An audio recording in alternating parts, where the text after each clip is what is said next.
చేరవం వేస్తే గోడ గట్టడం వేస్తుందా ఉందంటే మీరంతా మంచి మాట చెప్పారు. చెడు తొందరగా పోతుంది, మంచి తొందరగా పోతుంది.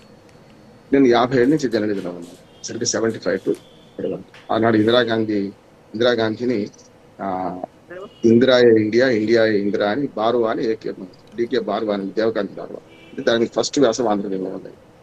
ఈ 50 ఏళ్ళ చరిత్రను చూస్తే, నాకు తెలిసిన చరిత్రను చూస్తే రాజకీయ నాయకులు కొంచెం అతిశయోక్తులు మనకు కొంత మాట్లాడే ఉన్నది, రాజకీయాల్లో ఉంటుంది కాదంటే.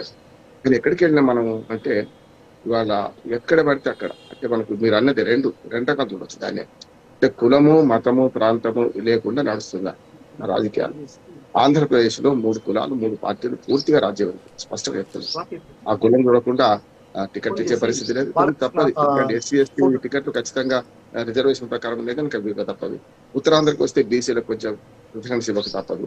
మళ్ళా నెల్లూరు కొంచెం ఇటు పోతే మనకు కొంచెం రేట్లకు ఎక్కువ టికెట్లు ఇవ్వడం తప్పదు. ఏమంటే రాజకీయాల్లో కులం లేకుండా, మతం లేకుండా, ప్రాంతం లేకుండా నడుస్తాడు. అందులో కూడా మళ్ళీ రాయలసీమ, తెలంగాణ, ఆంధ్రప్రదేశ్ లో మళ్ళీ 3 ప్రాంతాలంటే ఉత్తరాంధ్ర, మళ్ళీ మధ్యాంధ్ర, సర్కారు జిల్లాలు. ఇట్లా చూసుకుంటే ఏంటంటే ఇవాళ మీరు చెప్పిన టాపిక్ లో 2 చేతులు కలిసి చప్పట్లు అవుతున్నాయి అంటే స్పష్టంగా. పక్క 2 ఉన్నాయి, కొంచెం ఎక్కువ తక్కువ. ఒకరు ఒక దుష్ట సంస్కృతిని ప్రారంభించిన అనుకోండి, దాన్ని నిర్మూలించే ప్రయత్నం చేద్దామా, వాళ్ళు అన్నారు కానీ మనం చేద్దామా అనేది. ఆ మధ్యన బోసిడీకి అనే మాట వచ్చింది ఆంధ్రప్రదేశ్ రాజకీయాలు. నేను సరదాగా బోసిడీకి అంటే ఏమిటి అని నేను సంస్కృతం అర్థము, బోసిడీకి అంటే ఏది, బోసిడీకి అంటే హిందీలో ఏమంటున్నారు అని చెప్పి ఒక చిన్న వీడియో 6-7 నిమిషాలు వీడియో చేశాను. ఇప్పటిదాకా నేను మంచి మాటలు అన్ని పోయినాయి, అదొక్కటి ఇప్పటికీ స్క్రోల్ అవుతుంది. అంటే చెడును తొందరగా చూస్తారు ప్రజలను, దీనికి అర్థం కదా.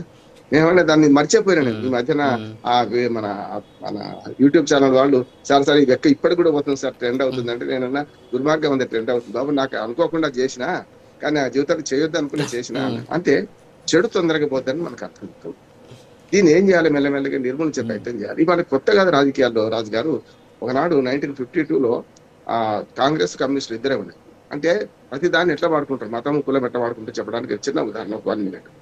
అప్పుడు కాంగ్రెస్ పార్టీకి చేతి మనకు మన కాడెట్లా గుర్తుండే, కమ్యూనిస్ట్ పార్టీకి చేతి గుర్తు ఇప్పుడున్న కాంగ్రెస్ పార్టీకి చేతి గుర్తుండే.